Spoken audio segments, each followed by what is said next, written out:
Hello everybody, today I'm going to be talking about The Savage Tales of Solomon Kane by Robert E. Howard.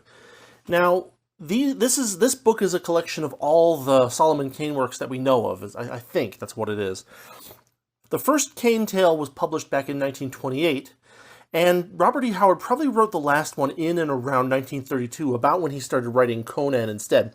Howard had that tendency. He would write one character until he thought that character was done, and then he would move on to a new character. That's what happened with Cole, that's what happened with Kane, and, Conan, he continued to write Conan until his death in, I believe, 1936. So, some of the stories in this book were published while Robert E. Howard was alive. Some of them were found and copyrighted after his death in and around 1968. We have a combination of short stories and poems, and short stories is kind of a misnomer in this case because some of these short stories are actually pretty long. I'd call them novelette or even novella length. So it's a decently hefty book. There's some wide margins, but it's got a lot in it. It took me a while to read it this week, and it was a busy week. And then I had to do my taxes, so it was an extra busy week. That's why I'm recording and publishing this on Friday instead of my usual Wednesday-ish. Anyway, so this set of stories is unique for Howard in the way that, in the sense that it takes place instead of taking place in like a fantasy past, as Cull and Conan do, there's still fantasy stories, but Howard uses Africa during the reign of Elizabeth I, the late 1500s, as his fantasy setting, basically. Most of the pieces in this book take place in the dark, unknown places of Africa at that time, although a couple of them actually take place in England. So, what the general idea is that Kane is always chasing after some evil or another, and oftentimes that evil force or person has either kidnapped or killed some woman who, Kane is trying to either rescue or avenge. He's kind of got an errant knight quality to him like that, a little bit of Don Quixote in there, without the insanity. Although there is some insanity in this book, a different kind from what Quixote has, though. So, these books are very much kind of focused on the media res part, right? The action part. And so a lot of the times there's a great deal of chase and travel that is largely left off of the main narrative of the story. They get some oblique references. We hear about some ocean battles, some chases across Greece and Turkey, things like that. But generally speaking, the stories are kind of restricted in space to the very recent stuff that's going on at the very end of the chase. So when Kane is, nearing his goal effectively. The stories are, so Kane himself is is basically a fanatical Puritan character, both kind of in mindset and in dress. He's described that way. He's not particularly, I don't know. He doesn't give off the air of the preacher so much as the air of the self-righteous avenger kind of thing. Different from what you might think of when you think of Puritans in some ways, and similar in others. In addition to this idea for what his mindset is, he's an extremely skilled fencer and a crack shot with his pistols, and he's described in these stories as having a body of spring steel and whalebone. He's a very, if not a powerful man, a persistent one, and very strong for his size, effectively. And he's tall too, but not like he's not heavily built, I guess is the way to put it. The stories themselves are dark and violent to the extreme, with a very strong sense of kind of hopelessness. Lots of references to dark or dead gods and their followers and the crazy behaviors of their followers. We also, in some of the later stories, get a shift from pure fantasy to a more historical transplant kind of fantasy. So instead of kind of a Lovecraftian, there's this dark god, there's this, enigmatic dark god that everybody's worshiping kind of thing. In some of the later stories, we get like, these monsters are actually what used to be the Harpies, or these people are who used to be the Assyrians, and they were chased out of out of the east side of Asia and pushed into Africa, and now they're here, kind of thing. There's a lot of really interesting stuff going on there, which I'll talk more about in the spoiler section. The writing itself is extremely visceral, I guess you would say. It's full of vivid, with deeply metaphorical or simile style descriptions, ranging on flowery at times, but never really kind of quite getting into that realm. There is some archaic and even some rare vocabulary in this book, where it's not just the words haven't been used for a long time sometimes, but it's that they were never really used that much in the first place. And so, like, he uses the phrase debauch, something debauched onto this, which is not the same thing as debauched, right? These are two very different words, although they're only different by, I think, one letter, or something like that. I can't do arithmetic in my head on the fly. But my point is that you'll find words in these stories that you're like, what does that mean? Even if you're an avid reader of fantasy and historical fiction, just because Howard liked to, for the purpose of the voice of these stories, Howard picked on a rather not just archaic, but also kind of rare type of vocabulary, without being too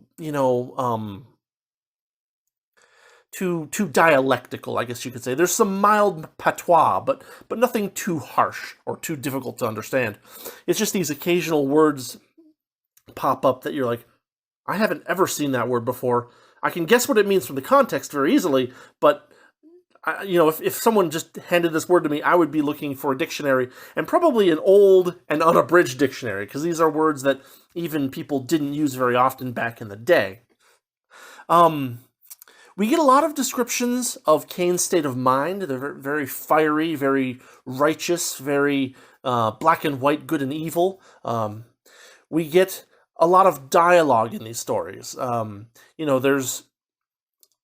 There's almost always some good discussion between Kane and the antagonist or antagonists. There are occasionally friendly characters with whom Kane, speaks a lot. The dialogue is, very well written in the sense that it gets things across without being too unnatural or anything like that, while still having that mild patois, the little bit of mild dialect that tells you that this is something that happened a long time ago. One thing that these books are really good about is their powerful and unflinching description of very gory scenes.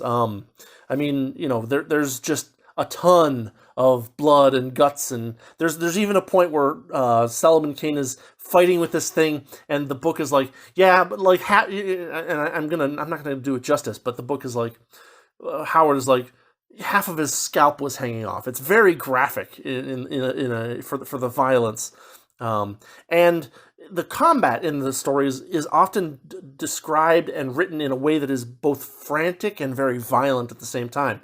So it's very entertaining to read if you're a fan of like action stories. The action in these stories is very well done. Now, some of these things that are in this book are short stories. Some of them are fragments. Some of them are even just poems taking up a couple of pages of verse, so it's not even full pages, right? But at the same time, we have some fairly long short stories in this book, some ranging from like 50 up to like 80 pages, or even a little bit more for the longest stories, of which there's 3 or 4 of them. Another cool thing about these stories is that they often move in unpredictable ways.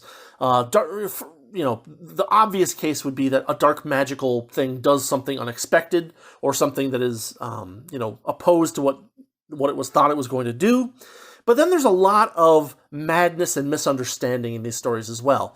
There are cases where, Kane is being used as like a voice of the gods, and, he's screaming in a language that the people that are listening to him don't understand, and then they translate something into something that he had no intention of doing. And so a lot of, really bad stuff happens because of different characters being mad or misunderstanding each other, whether whether intentionally or not, in various ways. There's a lot of that going on. This particular book is illustrated throughout by a guy named Gary Gianni, who I don't know anything about him, but he's, pretty good. Black and white, kind of ink drawings that are all throughout the book. Although some of them, for some of the long stories, you get like a... Here, I'll see if... So this dagger on this part of the page appears... You can see it on the other side through the page. And then if I turn the page again... It's hard to do with myself angled this way, but you can see that it appears on multiple consecutive pages. So, some of the illustrations are a little bit reused, but they're still good stuff. One element of these stories that I think is a little bit interesting is that, unlike a lot of stories from around this time, where there was a lot of kind of, it was about as salacious as you could get away with in, the magazines, right? In the pulp magazines. But in these stories, there is some of that content, but the difference is that Kane is not typically entranced by it. He's not affected by it. There are women in various states of undress, and they don't really, they don't really have an effect on Kane. And, they're present and described, but they're also described in a non-graphic way, naked except for blah, blah, blah, blah kind of thing. And it's never really the focus of the story. So, the content is there for the reader, but Kane's reaction to it doesn't accommodate it, where in a lot of stories around this time, that content was kind of the point of the story oftentimes, and the reaction of the main character was very much part of how that content affected the plot. There will be points where there is something described, but it's usually described in a non-graphic way, and Kane's reaction to it is not I don't know how to describe it. His reaction to it does not kind of grant it the power that it is intended for, by the character who is in that particular state. Anyway, they're really good stories. They're really fun. They're great action adventure stories. And I think what we'll do now is we'll move into the spoiler section, where I'll talk a little bit about each one of these entries. You can skip to the conclusion chapter if you wish instead, to avoid spoilers. The Solomon Kane stories started being published in 1928, but the fact that there was a bunch of unpublished material that didn't come out until 1968, and the way that American copyright law worked, a lot of these things are not going to be out of copyright until the mid-21st century or later. So, if you want to read Solomon Kane stories, aside from the first couple of them, you'll probably need to actually buy a book. I'll put a link in the description, all that good stuff. But anyway, let's move on to the spoiler section, so I can talk about a little bit about each story in turn. Here we go. All right, spoiler time. So, these stories are kind of roughly printed in chronological order of when they occurred in the storyline, and not necessarily in the order of which they were published, because a lot of the stuff was like, oh, he wrote this story in 1928, and then he wrote a bunch of other little stories that didn't get published, and then he wrote another story in 1929, kind of thing. So we're just going to go through in the order in the book, and I'll kind of go through each story. So the first story in this book is called Skulls in the Stars, and it's a very simple story of kind of, ghost. It's a pretty simple ghost story, basically. Solomon Kane is walking between one town to another. And there are two paths between these towns. One of them is long and miserable. It goes through some swamps. It's very curvy, and lots of brush to cut through and all that stuff. The other one, however, goes over the top of like a little plateau and is relatively direct and short and clear. The problem is that on that short path, there's something lurking there, something that is attacking the people that try to take that path. Not bandits, the townspeople tell him. Something else. Now, Kane, of course, the obvious thing that a regular person would do would be to choose the longer route and say, well, I'll lose most of a day, but at least I'll be safe. However, Kane, of course, is not a normal person. His fanatical desire to destroy evil, says, I'm going to take that short path. I'm going to find out what the hell is going on in there, and we'll see what evil awaits. And what ends up happening is that he ends up basically solving a mystery that you didn't know was coming. He fights this monstrosity thing, and somehow he determines, based on what it was and how it acted, what its origin was, and by doing so he solves a mystery that had been plaguing the area for a long time that wasn't, like, introduced as part of the story, as part of his motivation or anything like that. It's just like a side effect of what he did, which is kind of an interesting twist. So yeah, Skulls and Stars is pretty fun, and let's move on. The next story is a very short story called The Right Hand of Doom. It is a short tale of a necromancer who is condemned to death by hanging, and how he gets revenge on someone who double-crossed him. Now, in this story, Kane doesn't do much but follow the dots, right? He's kind of there as a tool for the storyteller. He observes the revenge, and then he traces it back to where this necromancer was being hanged. And I don't want to spoil any more of this story. It's a good little short story and kind of a neat idea. Although it's very short, and so it's not like a particularly detailed or deep like character study. It's still a fun short story where Kane kind of, sees something and then goes to hunt down what the source of it was, and discovers to his horror that things are more gruesome than he thought. Next up, we have one of the longer stories. It's called Red Shadows. At the start of the story, Kane is kind of walking along, and he discovers this girl who is dying. She's been wounded. She's the victim of this band of robbers that attacked her village and basically killed everybody. And because he's kind of on this wandering path, he says, all right, I'm going to take it upon myself to hunt down and kill every single member of this group of robbers. He kills all the bandits. We don't get a whole lot of that. We get a little bit of storytelling by a different character where he's like, oh, this guy did this, and this guy did this, but we skip most of that action to the confrontation between Solomon Kane and leader Lelou, or the Wolf. I'm not sure, my French pronunciation is awful, but L-O-U-P, Lou, right? Or possibly Loop. Again, my French pronunciation sucks. Anyway, Kane confronts the Wolf, who I'm going to call him by his English name, and the Wolf escapes. And then we get this long time jump in this story, which, again, is a long, short story, but it's still not like a novel-length story. We get this massive time jump, and Kane basically shows up in Africa. He's been chasing the Wolf around Europe and the Mediterranean for years, right? For a long time. And finally, he ends up in Africa for the tail end of his chase. Now, when he arrives in Africa, he meets up with a voodoo sorcerer named Nlonga, who's going to appear in multiple stories going forward. But in this one, all that really happens is that Nlonga and Kane get captured, and Nlonga shows that he can move his soul over to a dead body and take control of it. They basically hunt the wolf to a village. They get captured. They're about to be burned at the stake. Nlonga goes unconscious, and there's a dead guy over there that they just killed for a sacrifice or something like that. I forget exactly what, but the point is that Nlonga occupies that body and kills the king of the village.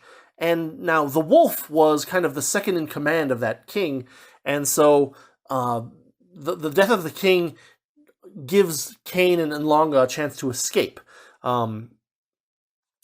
And Kane confronts the wolf, and there's this really interesting moment where the wolf asks Kane what he did with all that money that was left behind when he escaped. And so I'll just read it. What did you do with the treasure, which gods of Hades took me years to accumulate? Devil take it, I had time only to snatch a handful of coins and trinkets as I ran. Kane responds, I took such as I needed to hunt you down. The rest I gave to the villages which you had looted. Saints and the devil, swore Leloup. Monsieur, you are the greatest fool I have yet met. To throw that vast treasure, by Satan, I rage to think of it in the hands of base peasants, vile villagers. Yet, ho, they will steal and kill each other for it. That is human nature. To which Kane responds, "Yes, damn you," flamed Kane suddenly, showing that his conscience had not been at rest. "Doubtless they will, being fools. Yet what could I do? Had I left it there, people might have starved and gone naked for lack of it. More, it would have been found, and theft and slaughter would have followed anyway. You are to blame. For had this treasure been left with its rightful owners, no such trouble would have ensued." It's this neat little touch where Kane notes that human nature is, so corrupted that, even when he kind of does the right thing and return the treasure to the villagers from whom it was taken, he has no way to know what was taken from whom. And so, what's going to happen is that all this sudden treasure coming back is going to maybe cause these people to be at each other's throats, despite his best intentions. And kind of a fun little point in this story. Anyway, Kane fights the wolf, and manages to just barely win. They have this long chase through the dark jungles of Africa. And then, after Kane kills the wolf, there's one more antagonist, who is this very powerful warrior from the village that basically has just come back from killing a gorilla, which is, a very, amazing feat for a single man to do with just his bare hands and maybe a spear. But then, as the gorilla killer confronts Kane, something very unexpected and even a little bit surprising happens, which helps Kane escape the danger. And I won't quite spoil it, but it's kind of a interesting sidestep ending for this story, where you would have expected Kane to kind of be the hero and win all the fights, but in fact, it shows that he's kind of vulnerable and is but a man, basically. So that's Red Shadows. The next story is called Rattle of Bones, and it's another short one. Basically, Kane stumbles upon a Frenchman, and they're walking through a forest, and it becomes late, and they happen upon an inn at night in the forest. Kind of the stage is set, and what we end up with is a very short story that is full of murders, double crosses, and vengeance from beyond the grave. It's a short story, so I won't spoil more than that, but it's another fun little romp with Kane and all the crazy stuff that happens around him, and how everyone around him seems to have some kind of evil idea in mind. But anyway, that's all I'll say about that one. The next piece in the book is called The Castle of the Devil, and it's a fragment. It's an incomplete story, but at the same time, it's a very great start, I think. In short, what happens is that Kane is basically walking somewhere, as is his way, and he finds a young man who's been hanged, but is not dead yet. So he cuts him down, and basically his idea is that he's going to go visit the man who hanged this young man. But at the same time, he's not immediately making the judgment that this Baron who hanged the kid is evil. He's like, well, maybe the Baron had a good reason for doing what he's doing, but we're going to have to see. And so, he tells another villager, "Take me to the castle of the devil, and we'll see what happens." And then the fragment ends. So that's another fun one. Even though it's kind of a fragment, it's a really neat start. Next up is Death's Black Riders, which is an even shorter fragment, where basically Kane is riding a horse down a street, and then a phantom horseman almost knocks him down, kind of thing.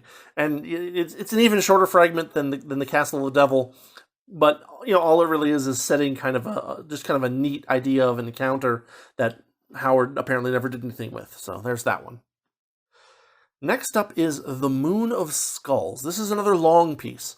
In this story, Kane is hunting the queen of a warlike tribe in Africa, hidden somewhere deep in the forest. This tribe has been attacking other tribes outside of its territory recently and killing a bunch of innocent people, and so Kane is going there to put a stop to it. This story is full of intrigue and twists and turns and secret passages and, prisoners and captures and escape and, running away from people and attacking people and all the fun action-adventure stuff that you want in a Solomon Kane story. And what turns out to be the case is that this tribe inhabits an ancient city which they didn't build. These people were basically enslaved by the Atlanteans. And so here we get kind of a callback to the Kull stories. We have the Atlantean people who built this giant ancient city in Africa, and then had this gradual fall from prosperity into complete ignominy and destruction. Another reason why Kane is actually following and trying to hunt down this queen is not mentioned until much later in the story, where he says that there was a girl who was kidnapped years and years and years ago from England, and he's been trying to save her and return her to her home, if she's still alive. So, like, at first we get the idea that he's doing this kind of out of an altruism for the other people in the surrounding tribes who are getting attacked. But then we find out that he also has a more specific goal in mind as well, as opposed to just pure kind of diffuse diffuse altruism. He also has a directed altruism point as well, which whatever, it creates another character in the story to be part of the plot. I don't want to spoil, giving kind of a little synopsis.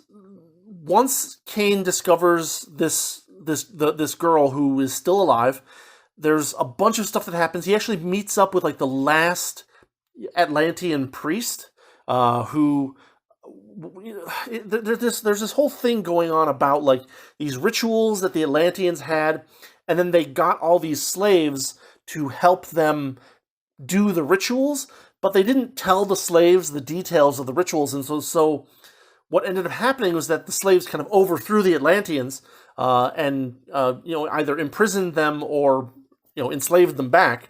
But they didn't understand what the rituals were about, and so they've basically perverted all these rituals over time and into these into worship of dark gods and all that cool stuff. And then Kane finds the last Atlantean priest still remaining as he's dying, and gets the whole story of Atlantis kind of thing, gets the story of this city and kind of its history, and then he goes on to try to save the girl, fight the queen, fight the whole freaking tribe of warriors, all that good stuff. There's some twists and turns where he's trying to get to the top of this precipice, so that he can stop someone from making this chant that's going to kind of call upon the people to sacrifice this girl. He fails at that, but figures out another way around, results in a gigantic action scene, and then they kind of get away relatively safely, but not easily. So, a fun story. And I think that's all I'll say about that one. The next piece in this book is called The One Black Stain. It is a poem, and it is a story. It is effectively a story about Kane and his encounter with. He's named as Drake, but I think they're referring to Sir Francis Drake. Basically, Sir Francis Drake tries kind of does a kangaroo court to try someone for treason, declares him guilty. Kane speaks up against Francis Drake. Drake imprisons Kane, then Kane escapes and, chooses not to kill Sir Francis Drake. That's the gist of the story. But it's a neat little poem. The poems in this book are typically written in, what are they called? Four lines. Quartets? There's a word for it that I don't remember from English class in high school. But the four-line poetry paragraphs, sorry, with kind of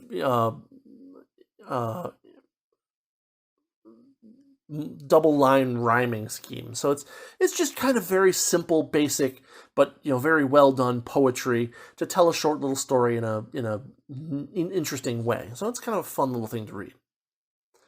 The next story is a medium-length story called The Blue Flame of Vengeance, or it also was apparently called Blades of the Brotherhood at some point. The book isn't clear about that. Some of these things have alternate titles.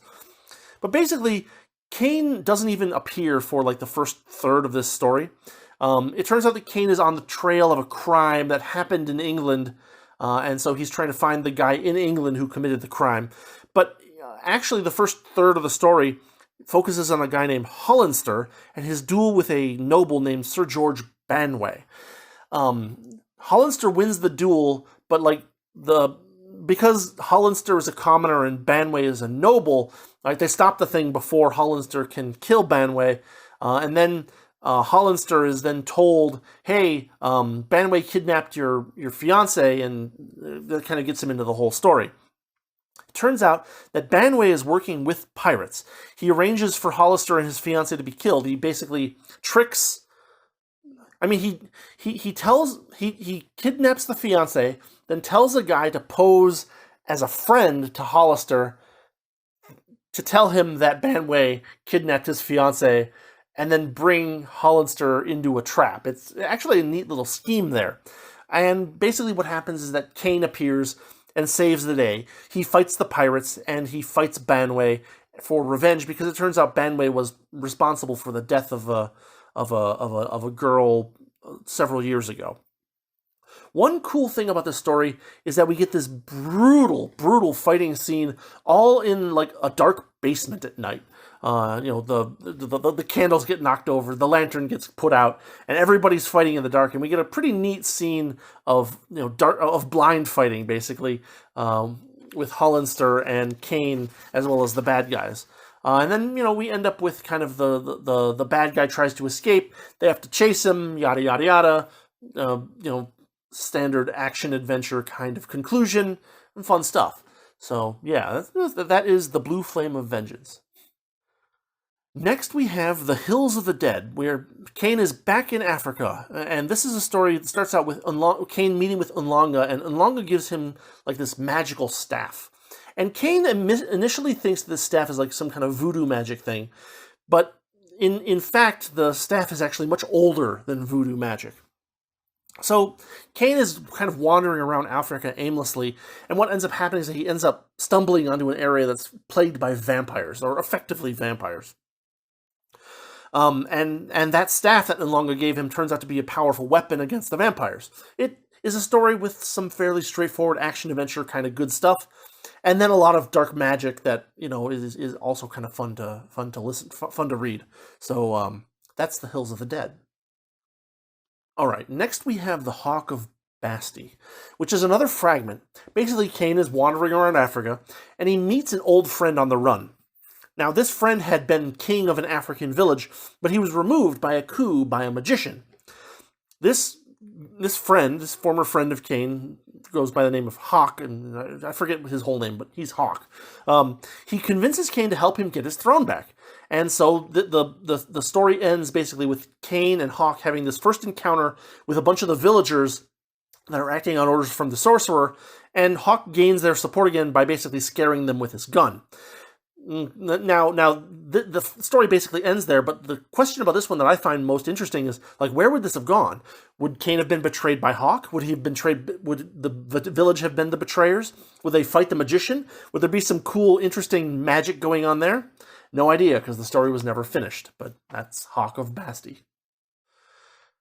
Next we have The Return of Sir Richard Grenville, which is another poem, a very short poem, which is basically describing Kane in a pitched battle, where help comes from an unlikely place.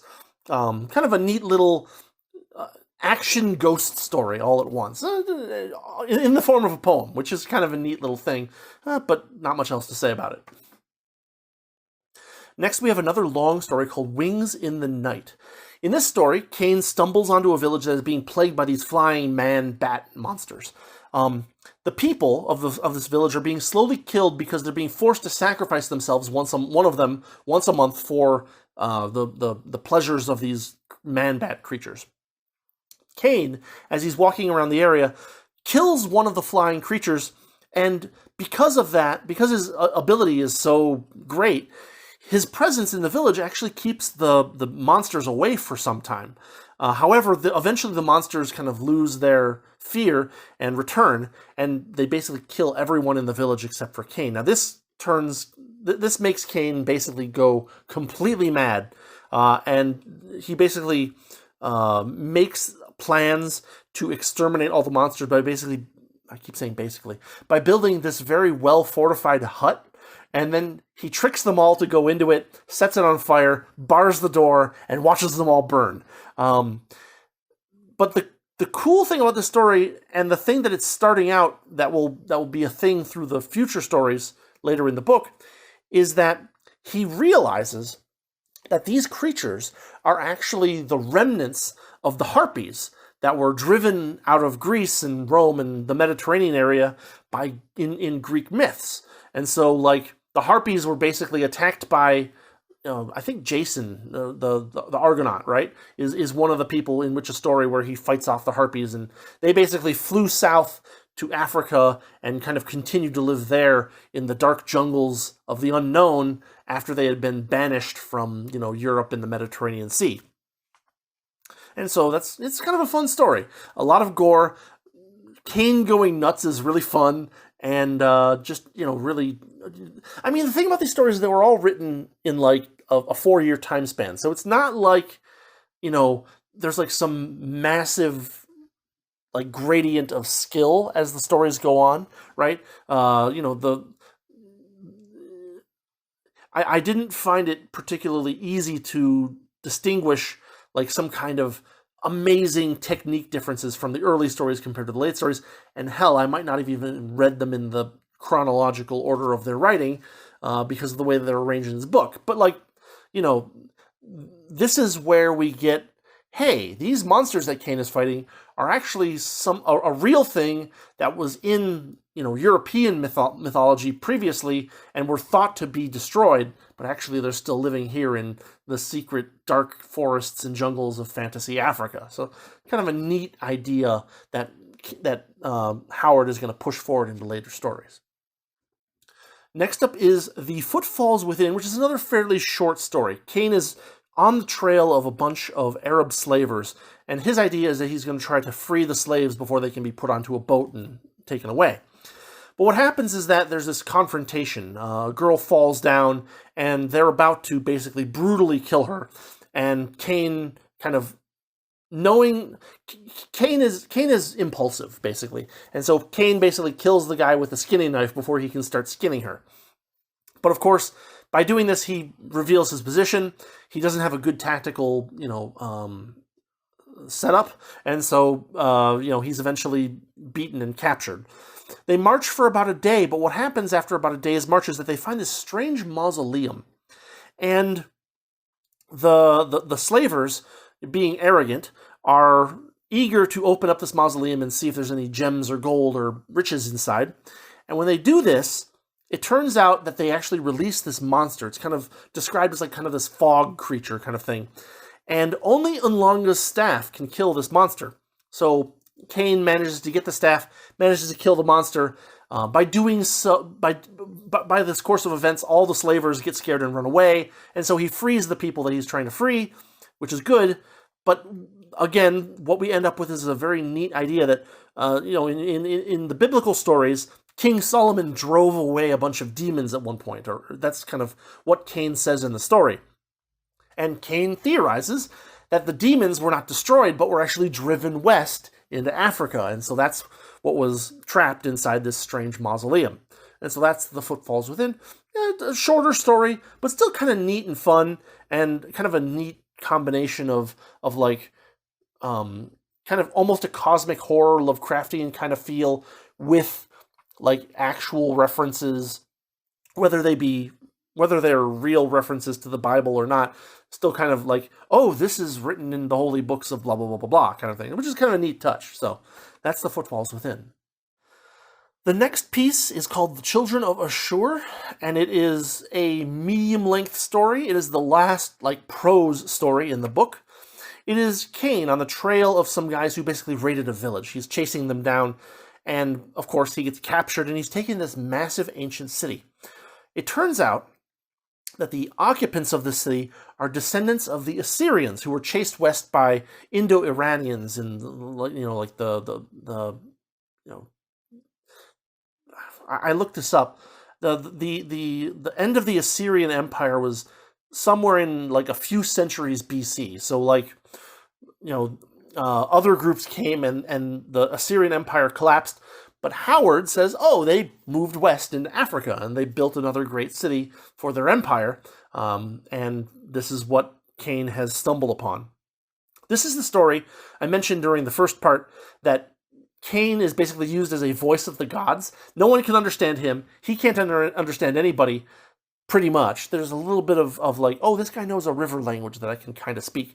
In fact, Kane's kind of a strong linguist throughout these stories. He mentions that he learned several different languages from various African tribes, English, French, yada, yada, yada. He spent time in Greece and Turkey, so he's actually very well spoken in multiple languages. But one of the things that happens in this particular story is that they basically cuff him and bring him into the throne room, and they hit him with some crazy purple knockout gas, but not knockout gas. It's like crazy green gas is how it's described, I think. And the gas causes Kane to basically like start yelling and cursing at them because he's so angry, and also because the gas had like an effect on his mind.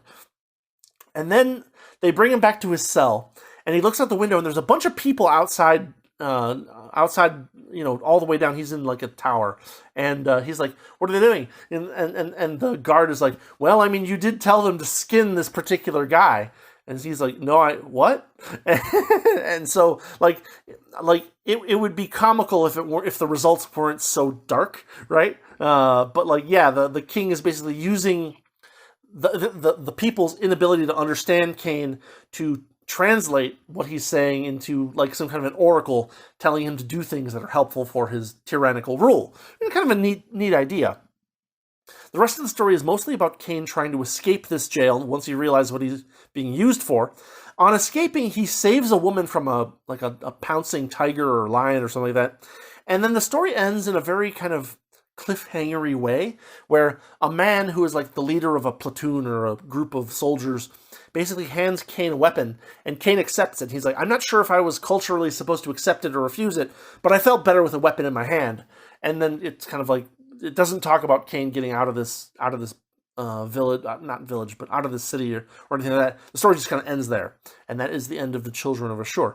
It's a fun story with like some neat ideas and some fun twists and turns, and it's the last, I think, it's the last story in this book that's a prose story, because the only thing that's left is Solomon Kane's Homecoming. Now, in this book, Solomon Kane's Homecoming is a pair of poems. There's basically two versions of the poem, but in short, the poem has a very simple idea.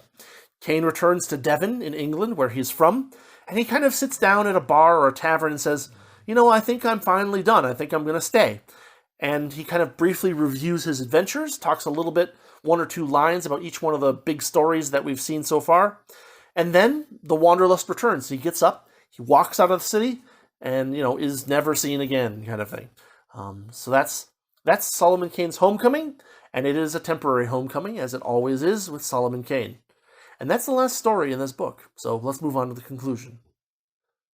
Okay, in conclusion, these are excellent short stories, novelettes,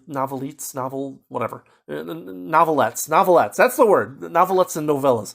They're fun and dark and violent without being profane or vulgar, right? It's kind of like an Indiana Jones movie, right? Like, there's dark stuff happening, but it's handled in a way that isn't like designed to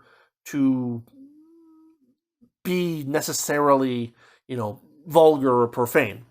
The descriptions by Howard of various things, whether they be Kane's state of mind, or a particular fight, or a particular monster, or a particular area that Kane is walking through, the descriptions are amazing at times and worth reading these stories just to enjoy this kind of descriptive way that Robert E. Howard writes.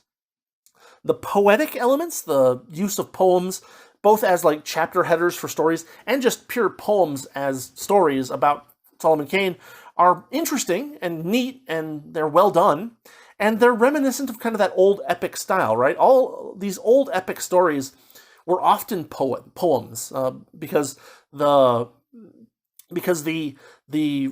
repetitive meter and the rhyme are kind of a help to make them mnemonic for people to remember them when there's no written tradition and it's purely an oral tradition. And so, the Kane stories having poems in them, and some of them being poems, is reminiscent of that old epic style, and I appreciate that.